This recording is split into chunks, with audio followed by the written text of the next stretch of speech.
Subscribe करिए हमारे channel target UP TET CTET को और बेल आइकन को दबाइए। हेलो फ्रेंड्स, मैं रेनू स्वागत करती हूँ आप सभी भाभी अध्यापक एवं अध्यापिकाओं का आपके अपने channel target UP TET CTET में। दोस्तों, आज इस वीडियो में हम पढ़ने वाले हैं शिक्षण के सिद्धांत के विषय में। शिक्षण के विषय में, संप्रेषण के विषय में ऑलरेडी आप लोग पिछली वीडियोस में पढ़ चुके हो, तो यहाँ पर हम शिक्षण के सिद्धांत पढ़ने वाले हैं जो बहुत बहुत इंपॉर्टेंट है। कौन कौन से ऐसे प्रिंसिपल्स हैं टीचिंग के जिनको जानना बहुत जरूरी है आप लोगों के लिए, क्योंकि एज अ टीचर आप लोगों को ये शिक्षण के सिद्धांत जानने बहुत जरूरी है, क्योंकि आप जब इन सिद्धांतों को जानोगे तभी तो इनको अप्लाई कर पाओगे क्लासरूम में। तो चलिए स्टार्ट करते हैं, क्या होते हैं ये। शिक्षण करते समय प्रत्येक शिक्षक को इन सिद्धांतों की सहायता लेनी पड़ती है। शिक्षण करते समय सभी शिक्षकों को इन सिद्धांतों की सहायता यानी कि हेल्प लेनी पड़ती है। ऐसा किए बिना वह अपने शिक्षण को सफल नहीं बना सकते हैं। प्रत्येक शिक्षक को इन सिद्धांतों की जानकारी होनी चाहिए। तो यहाँ पर देखिए कौन कौन से सिद्धांत हैं, कौन कौन से नियम है, आप कह सकते हैं कि जिनको जानना एक शिक्षक के लिए बहुत जरूरी होता है। तो पहला है स्वयं करके सीखने का सिद्धांत। कोई भी चीज जब हम खुद करके सीखते हैं तो हम उसको बेहतर तरीके से सीख पाते हैं। कोई करके दिखा रहा या कोई कर रहा, लेकिन जब हम खुद उस चीज को एक्सपीरियंस करते हैं तो और बेहतर तरीके से उसको करने की कोशिश हम करते हैं। तो इस तरीके से स्वयं करके सीखने का जो सिद्धांत होता है वह और परफेक्ट बनाता है। जैसे कि हमने किसी की हैंडराइटिंग देखी, कोई लिख रहा अच्छे से, तो हमारा मन है कि हम भी उसी की तरह हमारी भी हैंडराइटिंग हो जाए, तो हम उसको लिखते हुए देखते हैं, फिर हम भी उसी की तरह अक्षरों को बनाने की कोशिश करते हैं, मात्राओं को बनाने की कोशिश करते हैं। तो इस तरीके से हम क्या करते हैं, स्वयं करके सीखने का प्रयास करते हैं। और यही है पहला सिद्धांत, स्वयं करके सीखने का सिद्धांत, यानी कि डू इट योरसेल्फ। तो विकास का आधार स्वक्रिया है। फ्रोबेल का विचार है कि अपनी प्रेरणाओं और भावनाओं को पूरा करने के लिए बालक स्वयं अपने मन से सक्रिय होकर कार्य करे। अतः बालक स्वयं करके ही सीखता है। हम खुद से करके किसी भी कार्य को बेहतर तरीके से सीख पाते हैं, यही इस सिद्धांत में बताया गया है। अब इसके बाद दूसरा सिद्धांत देखेंगे जो कि है प्रेरणा का सिद्धांत। प्रेरणा का सिद्धांत क्या है? Principle of motivation. अध्यापक को बालक के समक्ष पाठ्य वस्तु इस प्रकार प्रस्तुत करनी चाहिए कि उसमें उसके प्रति जिज्ञासा उत्पन्न हो। किसी वस्तु के निर्माण की प्रक्रिया पढ़ाने के लिए बालक को कारखाने में ले जाकर निर्माण की प्रक्रिया दिखाकर प्रेरित किया जा सकता है।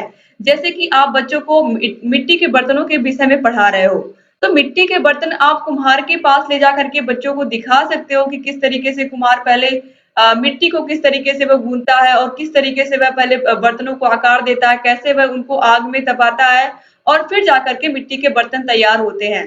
तो यहाँ पर ये बताया गया कि बच्चों को क्या कर सकते हो आप, इस जो प्रेरणा का सिद्धांत है इसके द्वारा जब बच्चों के अंदर प्रेरणा आएगी, यानी कि जब उनके अंदर खुद जिज्ञासा होगी उस वस्तु के विषय में कि आखिर में ये कैसे बनी है, क्या क्या चीजें हुई हैं, तो बच्चों के अंदर अपने आप अभी प्रेरणा आएगी उस विषय को, उस पाठ को पढ़ने की। तो यही है प्रेरणा का सिद्धांत। इसके बाद आता है रुचि का सिद्धांत। तो रुचि का सिद्धांत आप सभी लोग इससे परिचित ही हो कि बच्चों को जब किसी चीज में रुचि आती है तभी उसको पढ़ते हैं वो। तो विषय में किस तरीके से रुचि लाएं शिक्षक, यही है रुचि का सिद्धांत। तो शिक्षण में रुचि के सिद्धांत से आशय बालक में अधिगम के लिए रुचि उत्पन्न करने से है। अर्थात जब बालक की रुचि विषय वस्तु में आने लगती है तो वह वस्तु से मिले ज्ञान को अपने दैनिक जीवन में भी उपयोग करने लगता है। तो इस तरीके से यहाँ पर यही कहा गया है कि बच्चों की रुचि के अनुकूल उनको ज्ञान दिया जाए और बच्चों की रुचि उत्पन्न की जाए विषय में कि बच्चा उसको पढ़ने के लिए प्रेरित हो। इसके बाद देखिए चौथा पॉइंट है नियोजन का सिद्धांत।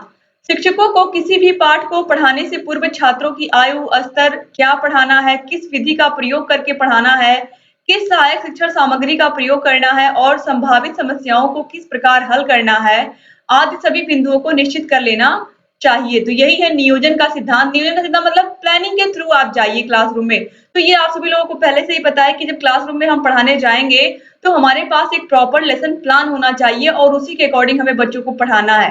तो प्रिंसिपल ऑफ प्लानिंग यही है कि पढ़ाने से पूर्व आपको इस बात का ध्यान रखना है कि किस कक्षा में आप जा रहे हो पढ़ाने, किस आयु के बच्चों को पढ़ाने जा रहे हो, किस स्तर के बच्चे हैं और किस तरीके से किन विधियों का प्रयोग करके हमें उन बच्चों को पढ़ाना है। तो ये होता है नियोजन का सिद्धांत, यानी कि प्लानिंग के साथ क्लासरूम में हमको जाना है और बच्चों को किस तरीके से पढ़ाना है। ये बहुत जरूरी है कि हम प्लान करके जाएं। किसी भी चैप्टर को पढ़ाने से पहले जब हम उसके बारे में जानकारी खुद स्वयं और ढेर सारी इकट्ठी कर लेंगे और उसको कॉन्फिडेंस के साथ क्लास में घुसेंगे और ये भी ध्यान रखेंगे कि किस स्तर के बच्चों को हम पढ़ा रहे हैं, तो जो हमारी शिक्षण तकनीकी होगी वो बहुत बेहतर होगी और बच्चे भी आसानी से समझ पाएंगे।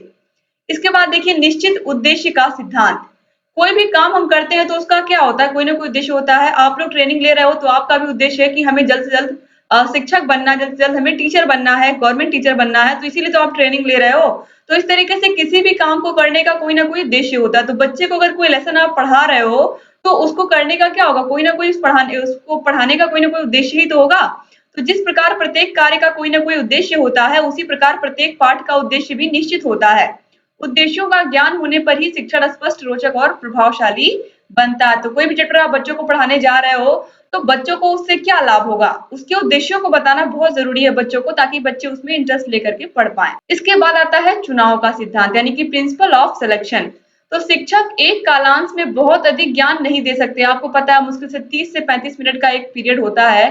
तो इस 30 से 35 मिनट में शिक्षक को अपने सारे के सारे जितनी भी चीजें उनको एक्सप्लेन करनी होती हैं उस चैप्टर के बारे में, उसको वह संक्षेप में करने की कोशिश करते हैं। क्योंकि टाइम कम होता है तो सारा का सारा ज्ञान तो बच्चों को दे नहीं सकते, और सारा का सारा ज्ञान मान लो उन्होंने दे ही दिया तो क्या सारे के सारे चीजें बच्चे एक्सेप्ट कर पाएंगे? शायद नहीं, क्योंकि जो उनकी आयु, जो उनके स्तर की चीजें होंगी वही वह ग्रहण कर पाएंगे।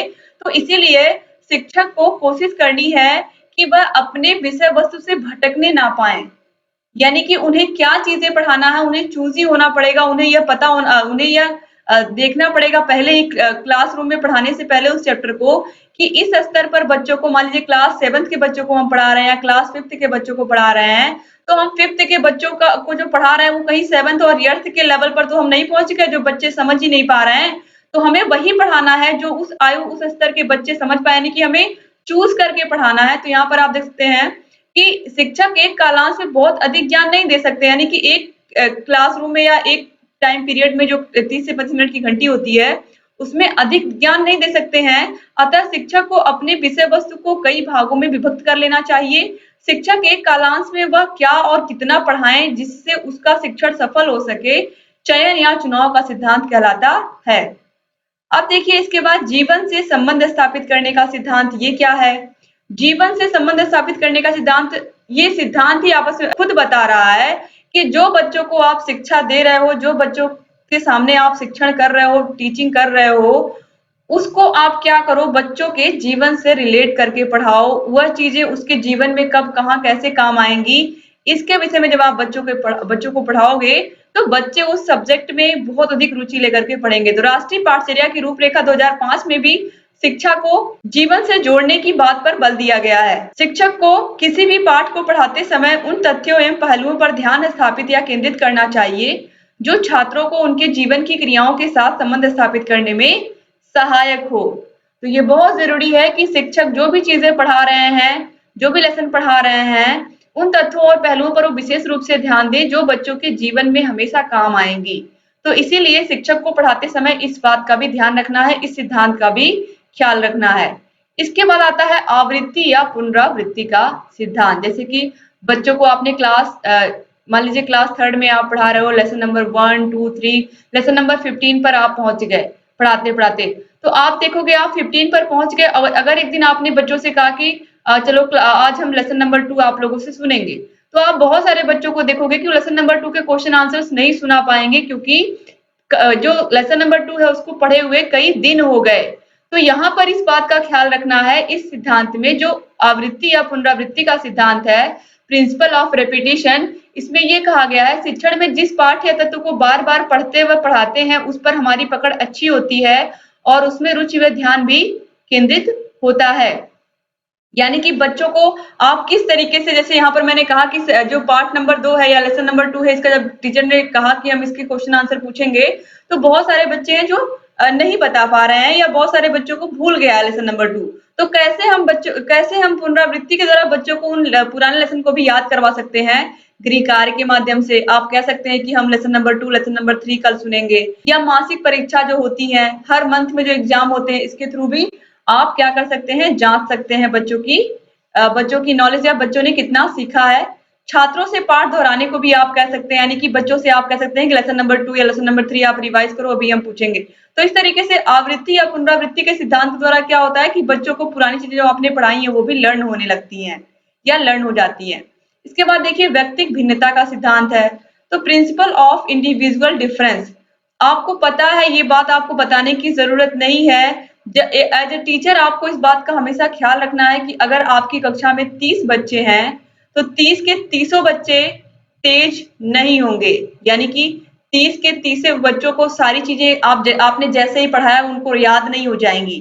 तो आपको इस बात का ख्याल रखना है आपकी क्लास में किस तरीके के बच्चे हैं, कितने बच्चे ऐसे हैं जो प्रतिभाशाली हैं, कितने बच्चे ऐसे जो सामान्य हैं, कितने बच्चे ऐसे जो मंद बुद्धि के हैं। इन बातों का आपको ख्याल रखना है और उन्हीं के अनुसार आपको पढ़ाना है। तो व्यक्तिक भिन्नता का भी आपको ख्याल रखना है कक्षा में। तो यह भी क्या है, व्यक्तिक भिन्नता का सिद्धांत। तो शिक्षण करते समय बालकों की विभिन्नताओं को ध्यान में रखना चाहिए। उसे प्रतिभाशाली छात्रों के साथ साथ औसत एवं मंद बुद्धि छात्रों का भी ध्यान रखना चाहिए, जिससे कक्षा के सभी छात्र अधिगम करने में समर्थ हो और शिक्षण प्रभावशाली बन सके। इसके बाद है सहसंबंध का सिद्धांत। तो किसी भी विषय का शिक्षण करते समय उसका संबंध अन्य विषयों के साथ भी स्पष्ट करना चाहिए। कला, विज्ञान एवं समाज विज्ञान आदि से संबंध इस प्रकार प्रकरण का संबंध किसी और विषय के प्रकरण से स्थापित किया जाए। जैसे कि आप लोगों ने गणित विषय में जो जोड़ घटाने गुणा भाग सीखे हैं, वो जब आप भौतिक विज्ञान के सवालों को लगाते हैं तो वहां पर भी वही नियम काम आते हैं। तो इस तरीके से अगर आप देखोगे तो आपको लगेगा कि हाँ, बहुत सारे ऐसे सब्जेक्ट हैं जो एक दूसरे से संबंधित हैं। जैसे कि अगर मैं बात करूं कृषि विषयों की, तो कृषि विषय जो है बहुत सारे विषय हैं जो जो जीव विज्ञान है उससे संबंधित है। तो इस तरीके से एक विषय का ज्ञान दूसरे विषय में भी काम आता है और यही है सहसंबंध का सिद्धांत। इसके बाद देखिए विभाजन का सिद्धांत है। विभाजन का सिद्धांत क्या है, प्रिंसिपल ऑफ डिवीजन। तो विभाजन के सिद्धांत को लघु सोपानों का सिद्धांत भी कहते हैं। शिक्षण एक व्यापक प्रक्रिया है। यदि पाठ को विभाजित करके पढ़ाया जाए तो शिक्षण सफल एवं सरल बन जाता है। जैसे यदि किसी शिक्षक को छात्रों को व्याकरण का ज्ञान देना है तो वे छात्रों को सर्वप्रथम अक्षर ज्ञान सिखाएं, फिर शब्द बनाना सिखाएं और इसके उपरांत ही वाक्य बनाना सिखाएं। इसके उपरांत ही व्याकरणिक दृष्टि से इनका प्रयोग भी पूर्ण होगा और इस तरीके से बच्चों को पाठ्य वस्तु सरलता से समझ में भी आएगी। तो इसे हम कहते हैं विभाजन का सिद्धांत। आप इस तरीके से भी कह सकते हो बहुत बड़ा लेसन है, तो उस लेसन को आप क्या कर सकते हो, अब एक पीरियड में वो खत्म होगा नहीं, तो उसको आप क्या करोगे, कई पीरियड में छोटे छोटे बांट दोगे और फिर आप उस लेसन को पढ़ाओगे। इस तरीके से यहाँ पर भी व्याकरण का एग्जाम्पल देकर के समझाया गया है। तो दोस्तों इस तरीके से यहाँ पर आप लोग के जो शिक्षण के सिद्धांत हैं, ये सभी शिक्षण के सिद्धांत आपके एग्जाम के लिए बहुत बहुत महत्वपूर्ण है। और इसके बाद आएंगे शिक्षण के सूत्र, जो कि मैं अगली वीडियो में पढ़ाऊंगी और वो भी आपके लिए बहुत इंपॉर्टेंट है। उम्मीद करती हूँ कि आप लोगों को जो आपका सेकंड पेपर है शिक्षण अधिगम के सिद्धांत, ये आपको अच्छा लग रहा होगा और आपको समझ में भी आ रहा होगा। फर्स्ट पेपर की वीडियोस आपको डेली मिल ही रही हैं, बाल विकास की, उनको भी आप पढ़ते रहिए। और उम्मीद करती हूँ कि ये वीडियो आप लोग अधिक से अधिक अपने कॉलेज फ्रेंड्स को कॉलेज के ग्रुप में, व्हाट्सएप ग्रुप में आप लोग जरूर शेयर करेंगे, क्योंकि दोस्तों अगर मैं आपके लिए इतनी मेहनत कर रही हूँ तो आप लोगों का भी फर्ज बनता है कि आप लोग वीडियोस को जरूर शेयर करें। और जितना आप वीडियो को शेयर करोगे उतना ही अधिक से अधिक हमारे भाई बहनों तक ये वीडियो पहुंचेगा और आप सभी लोग इन वीडियोस का लाभ ले सकेंगे।